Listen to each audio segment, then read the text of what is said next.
मेरे प्यारे देशवासियों, नमस्कार।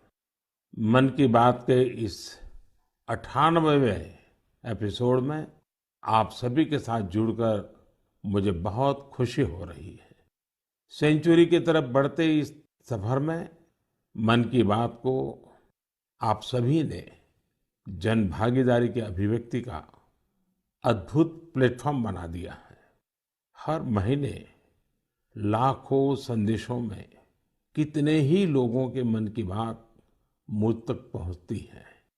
आप अपने मन की शक्ति तो जानते ही हैं, वैसे ही समाज की शक्ति से कैसे देश की शक्ति बढ़ती है, ये हमने मन की बात के अलग-अलग एपिसोड में देखा है, समझा है और मैंने अनुभव किया है, स्वीकार भी किया है। मुझे वो दिन याद है जब हमने मन की बात में भारत के पारंपरिक खेलों को प्रोत्साहन की बात की थी। तुरंत उस समय देश में एक लहर सी उठ गई भारतीय खेलों के जुड़ने की, इनमें रमने की, इन्हें सीखने की। मन की बात में जब भारतीय खिलौनों की बात हुई तो देश के लोगों ने इसे भी हाथों हाथ बढ़ावा दे दिया। अब तो भारतीय खिलौनों का इतना क्रेज हो गया है कि विदेशों में भी इनकी डिमांड बहुत बढ़ रही है। जब मन की बात में हमने स्टोरी टेलिंग की भारतीय विधाओं पर बात की तो इनकी प्रसिद्धि भी दूर दूर तक पहुंच गई। लोग ज्यादा से ज्यादा भारतीय स्टोरी टेलिंग की विधाओं की तरफ आकर्षित होने लगे। साथियों, आपको याद होगा सरदार पटेल की जयंती यानी एकता दिवस के अवसर पर मन की बात में हमने 3 कॉम्पिटिशन्स की बात की थी। ये प्रतियोगिताएं देशभक्ति पर गीत, लोरी और रंगोली इससे जुड़ी थी। मुझे ये बताते हुए खुशी है, देश भर के 700 से अधिक जिलों के 5 लाख से अधिक लोगों ने बढ़ चढ़ करके इसमें हिस्सा लिया है।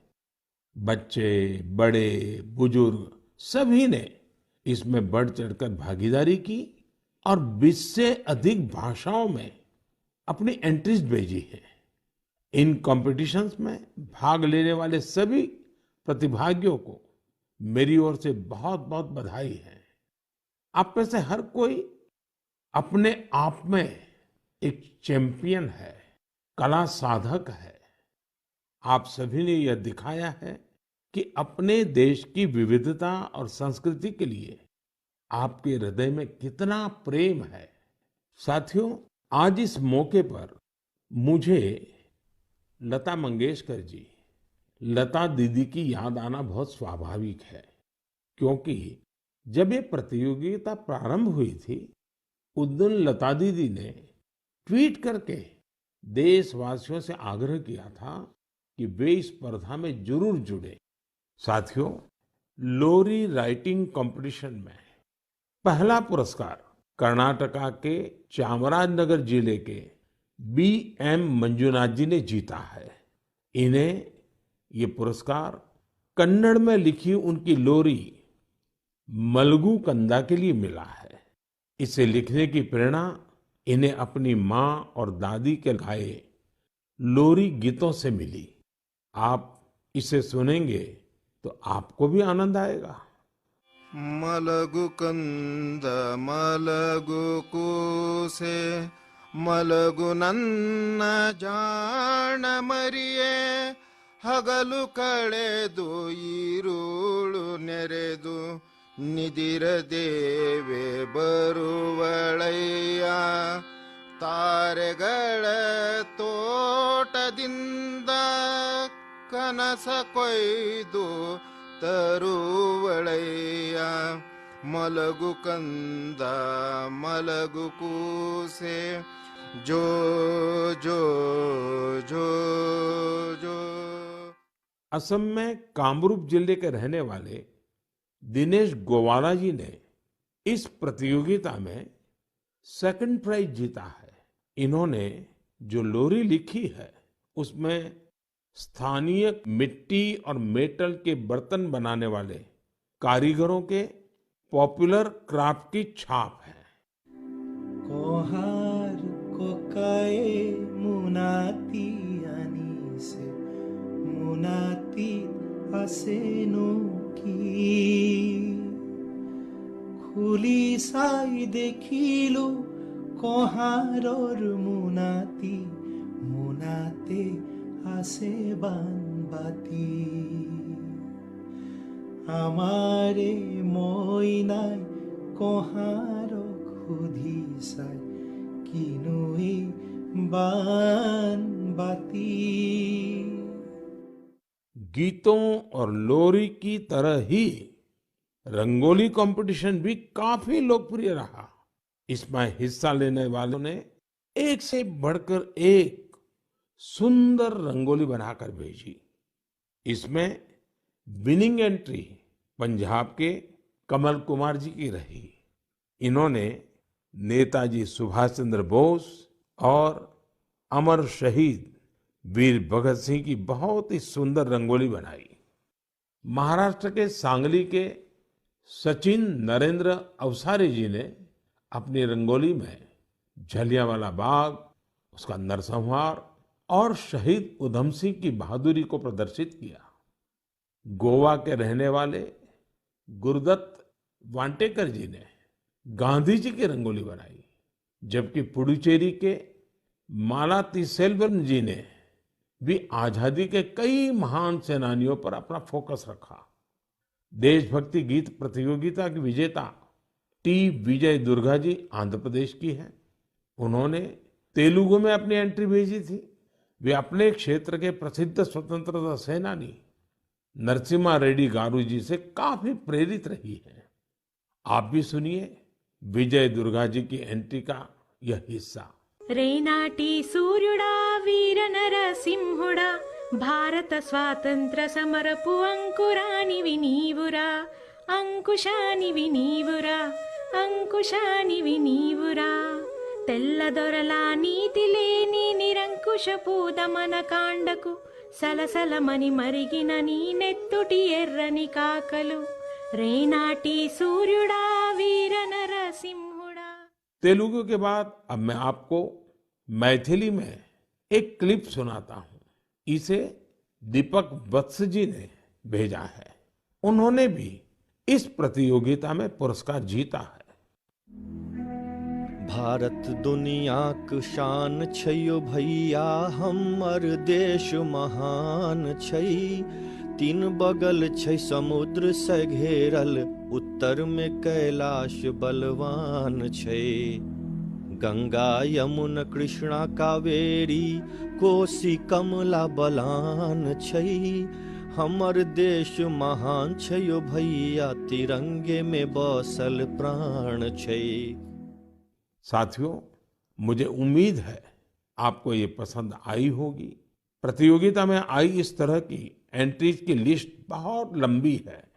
आप संस्कृति मंत्रालय की वेबसाइट पर जाकर इन्हें अपने परिवार के साथ देखें और सुनें। आपको बहुत प्रेरणा मिलेगी। मेरे प्यारे देशवासियों, बात बनारस की हो, शहनाई की हो, उस्ताद बिस्मिल्लाह खान जी की हो, तो स्वाभाविक है कि मेरा ध्यान उस तरफ जाएगा ही। कुछ दिन पहले उस्ताद बिस्मिल्लाह खान युवा पुरस्कार दिए गए। ये पुरस्कार म्यूजिक और परफॉर्मिंग आर्ट्स के क्षेत्र में उभर रहे प्रतिभाशाली कलाकारों को दिए जाते हैं। ये कला और संगीत जगत की लोकप्रियता बढ़ाने के साथ ही इसकी समृद्धि में अपना योगदान दे रहे हैं। इनमें वे कलाकार भी शामिल हैं जिन्होंने उन इंस्ट्रूमेंट्स में नई जान फूंकी है जिनकी पॉपुलैरिटी समय के साथ कम होती जा रही थी। अब आप सभी इस ट्यून को ध्यान से सुनिए।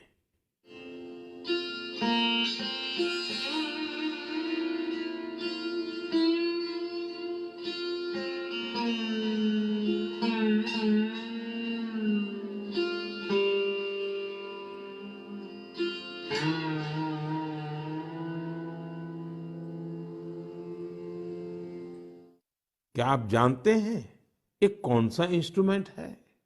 संभव है आपको पता न भी हो।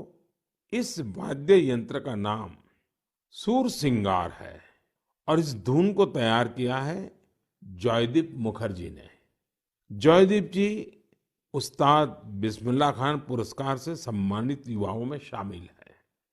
इस इंस्ट्रूमेंट की धुनों को सुनना पिछले 50 और 60 के दशक से ही दुर्लभ हो चुका था, लेकिन जॉयदीप सुरसिंगार को फिर से पॉपुलर बनाने में जी जान से जुटे हैं। उसी प्रकार बहन उप्पलपू नागमणि जी का प्रयास भी बहुत ही प्रेरक है, जिन्हें मैंडोलिन में कार्नाटिक इंस्ट्रूमेंटल के लिए यह पुरस्कार दिया गया है। वहीं संग्राम सिंह सुहास भंडारे जी को वारकरी कीर्तन के लिए यह पुरस्कार मिला है। इस लिस्ट में सिर्फ संगीत से जुड़े कलाकार ही नहीं है। वी दुर्गा देवी जी ने नृत्य की एक प्राचीन शैली करकट्टम के लिए यह पुरस्कार जीता है। इस पुरस्कार के एक और विजेता राजकुमार नायक जी ने तेलंगाना के 31 जिलों में 101 दिन तक चलने वाली पेरिनी ओडिसी का आयोजन किया था। आज लोग इन्हें पेरिनी राजकुमार के नाम से जानने लगे हैं। पेरिनी नाट्यम भगवान शिव को समर्पित एक नृत्य है जो काकतीय डायनेस्टी के दौर में काफी लोकप्रिय था। इस डायनेस्टी की जड़ें आज के तेलंगाना से जुड़ी हैं। एक अन्य पुरस्कार विजेता साइखोम सुरचंद्रा सिंह जी है।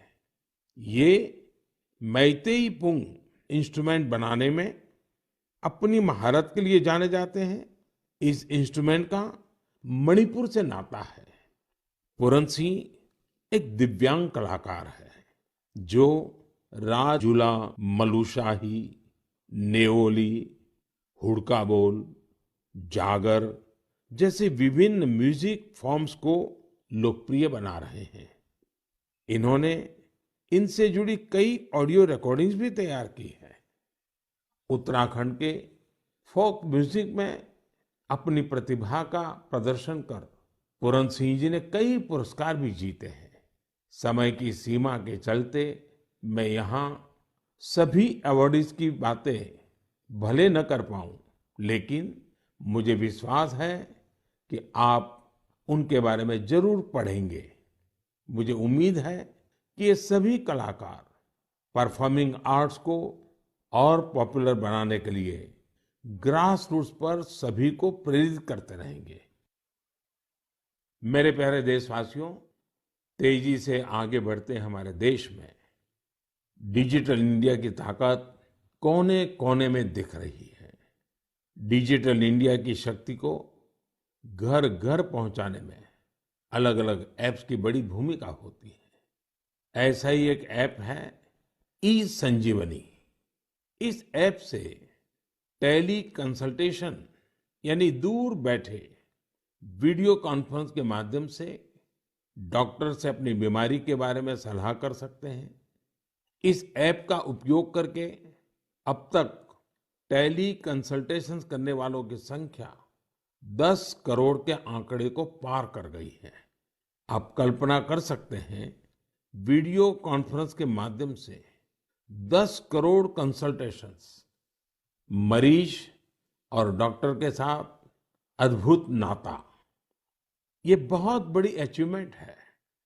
इस उपलब्धि के लिए मैं सभी डॉक्टरों और इस सुविधा का लाभ उठाने वाले मरीजों को बहुत बहुत बधाई देता हूं। भारत के लोगों ने तकनीक को कैसे अपने जीवन का हिस्सा बनाया है, ये इसका जीता जागता उदाहरण है।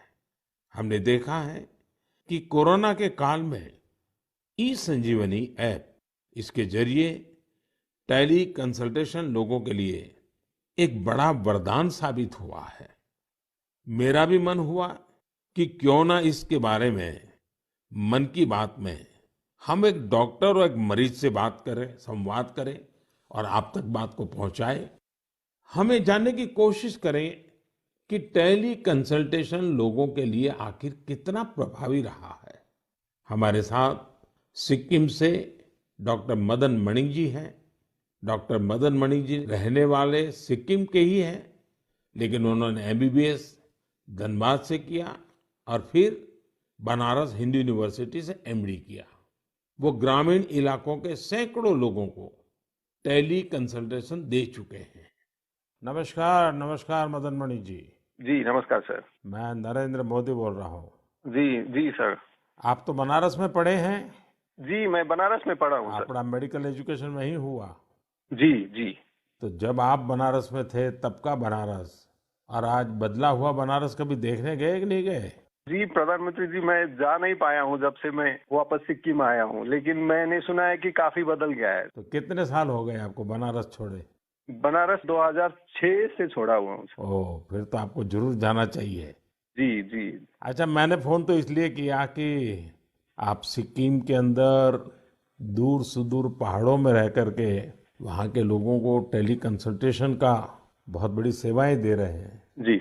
मैं मन की बात के श्रोताओं को आपका अनुभव सुनाना चाहता हूँ। जी। जरा मुझे बताइए कैसा अनुभव रहा है? अनुभव बहुत बढ़िया रहा प्रधानमंत्री जी। क्या है कि सिक्किम में बहुत नजदीक का जो पीएचसी है, वहां जाने के लिए भी लोगों को गाड़ी में चढ़ के कम से कम 100-200 रुपया लेके जाना पड़ता है, और डॉक्टर मिले नहीं मिले ये भी एक प्रॉब्लम है। तो टेली कंसल्टेशन के माध्यम से लोग हम लोग से सीधे जुड़ जाते हैं, दूर दराज के लोग। हेल्थ एंड वेलनेस सेंटर के जो सीएचओ होते हैं वो लोग हम लोग से कनेक्ट करवा देते हैं, और हम लोग का जो पुराने उनके बीमारी है, उनकी रिपोर्ट्स, उनका अभी का प्रेजेंट कंडीशन, सारी चीजें हम लोग को वो बता देते हैं। यानी डॉक्यूमेंट ट्रांसफर करते हैं? जी जी, डॉक्यूमेंट्स ट्रांसफर भी करते हैं, और अगर ट्रांसफर नहीं कर सके तो वो पढ़ के हम लोग को बताते हैं। वहाँ का वेलनेस सेंटर का डॉक्टर बताता है? जी, वेलनेस सेंटर में जो सीएचओ रहता है, कम्युनिटी हेल्थ ऑफिसर।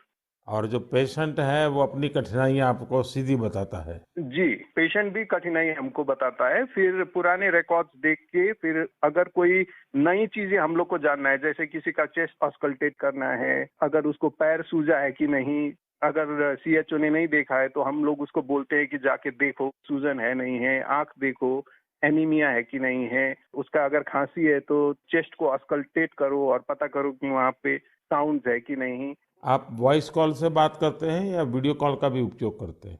जी, वीडियो कॉल का उपयोग करते हैं। तो आप पेशेंट को भी आप भी देखते हैं? पेशेंट को भी देख पाते हैं। जी। पेशेंट को क्या फीलिंग आता है? पेशेंट को अच्छा लगता है, क्योंकि डॉक्टर को नजदीक से वो देख पाता है। उसको कंफ्यूजन रहता है कि उसका दवा घटाना है, बढ़ाना है, क्योंकि सिक्किम में ज्यादातर जो पेशेंट होते हैं वो डायबिटीज, हाइपरटेंशन के आते हैं, और एक डायबिटीज और हाइपरटेंशन के दवा को चेंज करने के लिए उसको डॉक्टर मिलने के लिए कितना दूर जाना पड़ता है, लेकिन टेली कंसल्टेशन के थ्रू वहीं मिल जाता है, और दवा भी हेल्थ एंड वेलनेस सेंटर में फ्री ड्रग्स इनिशिएटिव के थ्रू मिल जाता है, तो वहीं से दवा भी लेके जाता है वो। अच्छा मदन मणि जी, आप तो जानते ही हैं कि पेशेंट का एक स्वभाव रहता है कि जब तक वो डॉक्टर आता नहीं है, डॉक्टर देखता नहीं है, उसको संतोष नहीं होता है, और डॉक्टर को भी लगता है जरा मरीज को देखना पड़ेगा। अब आज सारा ये टेलीकॉम कंसल्टेशन होता है, तो डॉक्टर को क्या फील होता है, पेशेंट को क्या फील होता है? जी, वो हम लोग को भी लगता है कि अगर पेशेंट को लगता है कि डॉक्टर को देखना चाहिए, तो हम लोग को जो जो चीजें देखना है वो हम लोग सीएचओ को बोल के वीडियो में ही हम लोग देखने के लिए बोलते हैं, और कभी कभी तो पेशेंट को वीडियो में ही नजदीक में आके उसकी जो परेशानियां हैं, अगर किसी को चर्म का प्रॉब्लम है, स्किन का प्रॉब्लम है, तो वो हम लोग को वीडियो से ही दिखा देते हैं, तो संतुष्टि रहता है उन लोगों को। और बाद में उसका उपचार करने के बाद उसको संतोष मिलता है? क्या अनुभव आता है, पेशेंट ठीक हो रहे हैं? जी, बहुत संतोष मिलता है, हमको भी संतोष मिलता है सर, क्योंकि मैं अभी स्वास्थ्य विभाग में हूँ और साथ साथ में टेली कंसल्टेशन भी करता हूँ, तो फाइल के साथ साथ पेशेंट को भी देखना मेरे लिए बहुत अच्छा सुखद अनुभव रहता है। एवरेज कितने पेशेंट आपको टेली कंसल्टेशन के साथ आते होंगे? अभी तक मैंने 536 पेशेंट देखे हैं। ओह, यानी कि आपको काफी इसमें महारत आ गई है। जी, अच्छा लगता है देखने में। चलिए, मैं आपको शुभकामनाएं देता हूँ। इस टेक्नोलॉजी का उपयोग करते हुए आप सिक्किम के दूर सुदूर जंगलों में, पहाड़ों में रहने वाले लोगों की इतनी बड़ी सेवा कर रहे हैं, और खुशी की बात है कि हमारे देश के दूर दराज क्षेत्र में भी टेक्नोलॉजी का इतना बढ़िया उपयोग हो रहा है। चलिए, मेरी तरफ से आपको बहुत बहुत बधाई। Thank you. साथियों, डॉक्टर मदन मणि जी की बातों से साफ है कि ई संजीवनी ऐप किस तरह उनकी मदद कर रहा है। डॉक्टर मदन जी के बाद अब हम एक और मदन जी से जुड़ते हैं। ये उत्तर प्रदेश के चंदौली जिले के रहने वाले मदन मोहनलाल जी हैं। अब ये भी संयोग है कि चंदौली भी बनारस से सटा हुआ है। आइए मदन मोहन जी से जानते हैं कि ई संजीवनी को लेकर एक मरीज के रूप में उनका अनुभव क्या रहा है। मदन मोहन जी प्रणाम। नमस्कार नमस्कार साहब। नमस्कार।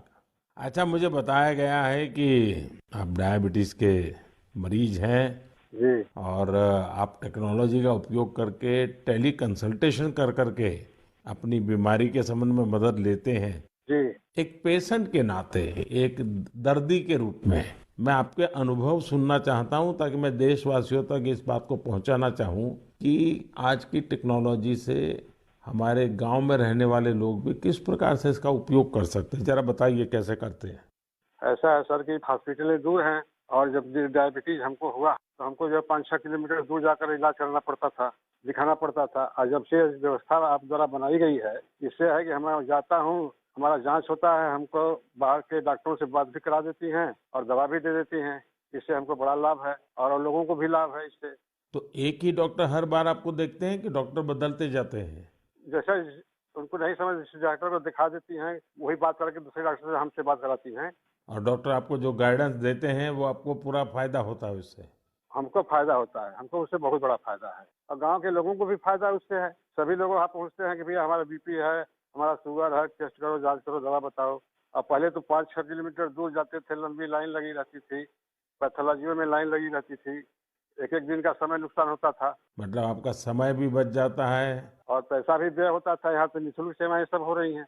अच्छा, जब आप अपने सामने डॉक्टर को मिलते हैं तो एक विश्वास बनता है, चलो भाई डॉक्टर हैं, उन्होंने मेरी नाड़ी देख ली है, मेरी आंखें देख ली है, मेरा जीभ को भी चेक कर लिया है, तो एक अलग फीलिंग आता है। अब ये टेली कंसल्टेशन करते हैं तो वैसा ही संतोष होता है आपको? हाँ, संतोष होता है कि हमारी नाड़ी पकड़ रहे हैं, आला लगा रहे हैं, ऐसा मुझे महसूस होता है। और हमको बड़ा तबीयत खुश होती है कि भाई इतनी अच्छी व्यवस्था आप द्वारा बनाई गई है, जिससे कि हमको यहाँ परेशानी से जाना पड़ता था, गाड़ी भाड़ा देना पड़ता था, वहाँ लाइन लगाना पड़ता था, और सारी सुविधाएं हमको घर बैठे बैठे मिल रही है। चलिए मदन मोहन जी, मेरी तरफ से आपको बहुत शुभकामनाएं हैं। उम्र के इस पड़ाव पर भी आप टेक्नोलॉजी को सीखे हैं, टेक्नोलॉजी का उपयोग करते हैं। औरों को भी बताइए ताकि लोगों का समय भी बच जाए, धन भी बच जाए और उनको जो भी मार्गदर्शन मिलता है उससे दवाइयाँ भी अच्छे ढंग से हो सकती हैं। हाँ, और क्या। चलिए, मेरी बहुत बहुत शुभकामनाएं हैं आपको मदन मोहन जी। बनारस को साहब आपने काशी विश्वनाथ को एकदम बना दिया, डेवलपमेंट कर दिया, ये आपको बधाई है हमारे तरफ से। मैं आपका धन्यवाद करता हूँ। हमने क्या बनाया जी, बनारस के लोगों ने बनारस को बनाया है। नहीं तो हम तो माँ गंगा की सेवा के लिए माँ गंगा ने बुलाया है, बस और कुछ नहीं। ठीक है जी, बहुत बहुत शुभकामनाएं आपको। प्रणाम जी। नमस्कार सर। नमस्कार जी। साथियों, देश के सामान्य मानवी के लिए, मध्यम वर्ग के लिए, पहाड़ी क्षेत्रों में रहने वालों के लिए ई संजीवनी जीवन रक्षा करने वाला ऐप बन रहा है। ये है भारत की डिजिटल क्रांति की शक्ति और इसका प्रभाव आज हम हर क्षेत्र में देख रहे हैं। भारत के यूपीआई की ताकत भी आप जानते ही हैं। दुनिया के कितने ही देश इसकी तरफ आकर्षित हैं।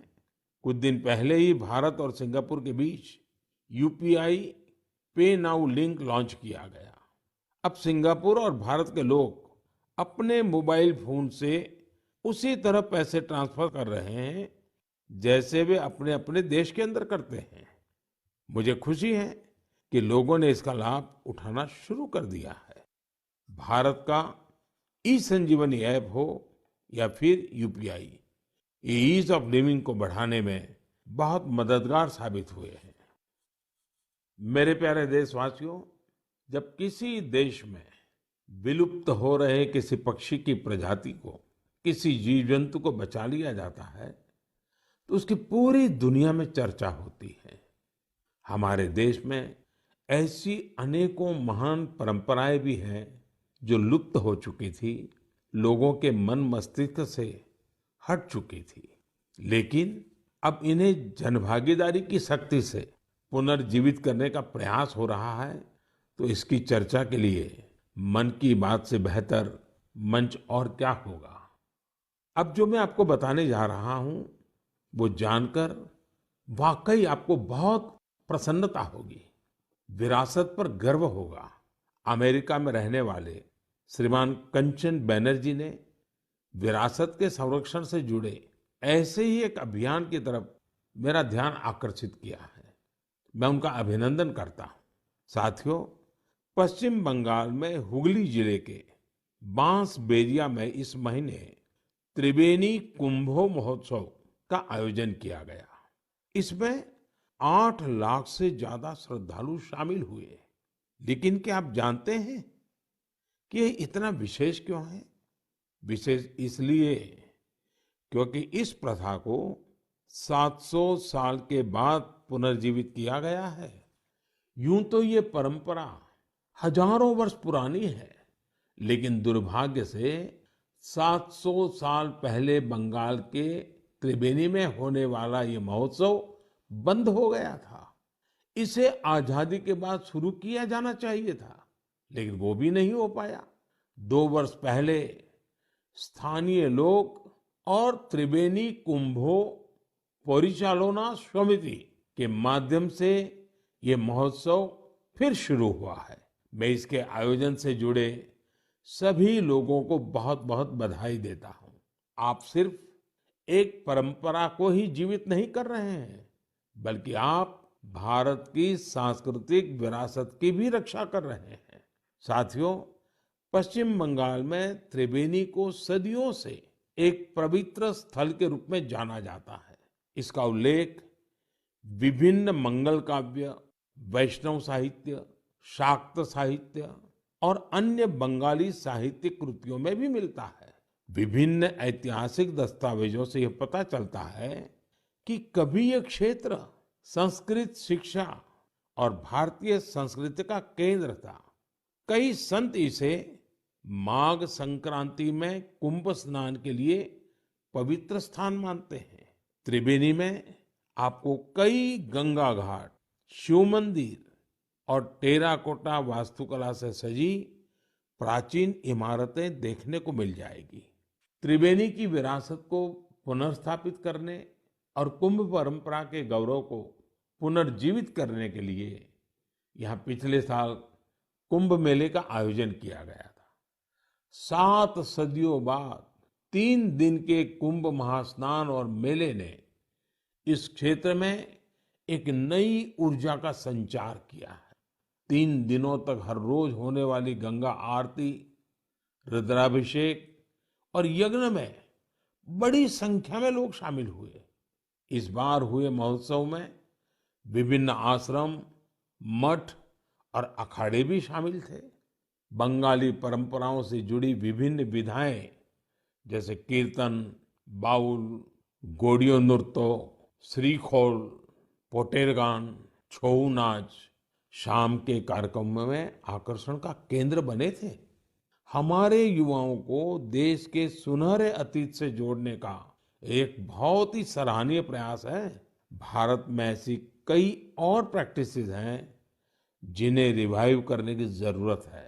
मुझे आशा है कि इनके बारे में होने वाली चर्चा लोगों को इस दिशा में जरूर प्रेरित करेगी। मेरे प्यारे देशवासियों, स्वच्छ भारत अभियान ने हमारे देश में जन भागीदारी के मायने ही बदल दिए हैं। देश में कहीं पर भी कुछ स्वच्छता से जुड़ा हुआ होता है तो लोग इसकी जानकारी मुझ तक जरूर पहुंचाते हैं। ऐसे ही मेरा ध्यान गया है हरियाणा के युवाओं के एक स्वच्छता अभियान पर। हरियाणा में एक गांव है दुल्हेड़ी। यहाँ के युवाओं ने तय किया हमें भिवानी शहर को स्वच्छता के मामले में एक मिसाल बनाना है। उन्होंने युवा स्वच्छता एवं जन सेवा समिति नाम से एक संगठन बनाया। इस समिति से जुड़े युवा सुबह 4 बजे भिवानी पहुंच जाते हैं। शहर के अलग अलग स्थलों पर ये मिलकर सफाई अभियान चलाते हैं। ये लोग अब तक शहर के अलग अलग इलाकों से कई टन कूड़ा साफ कर चुके हैं। साथियों, स्वच्छ भारत अभियान का एक महत्वपूर्ण आयाम वेस्ट टू वेल्थ भी है। ओडिशा के केंद्रपाड़ा जिले की एक बहन कमला मोहराना एक स्वयं सहायता समूह चलाती है। इस समूह की महिलाएं दूध की थैली और दूसरी प्लास्टिक पैकिंग से टोकरी और मोबाइल स्टैंड जैसी कई चीजें बनाती हैं। ये इनके लिए स्वच्छता के साथ ही आमदनी का भी एक अच्छा जरिया बन रहा है। हम अगर ठान लें तो स्वच्छ भारत में अपना बहुत बड़ा योगदान दे सकते हैं। कम से कम प्लास्टिक बैग की जगह कपड़े के बैग का संकल्प तो हम सबको ही लेना चाहिए। आप देखेंगे आपका ये संकल्प आपको कितना संतोष देगा और दूसरे लोगों को जरूर प्रेरित करेगा। मेरे प्यारे देशवासियों, आज हमने और आपने साथ जुड़कर एक बार फिर कई प्रेरणादायी विषयों पर बात की। परिवार के साथ बैठ करके उसे सुना और अब उसे दिन भर गुनगुनाएंगे भी। हम देश की कर्मठता की जितनी चर्चा करते हैं उतनी ही हमें ऊर्जा मिलती है।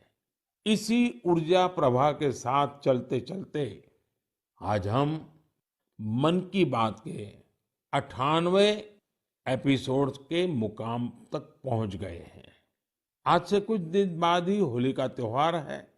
आप सभी को होली की शुभकामनाएं। हमें हमारे त्योहार वोकल फॉर लोकल के संकल्प के साथ ही मनाने हैं। अपने अनुभव भी मेरे साथ शेयर करना न भूलिएगा। तब तक के लिए मुझे विदा दीजिए। अगली बार हम फिर नए विषयों के साथ मिलेंगे। बहुत बहुत धन्यवाद। नमस्कार।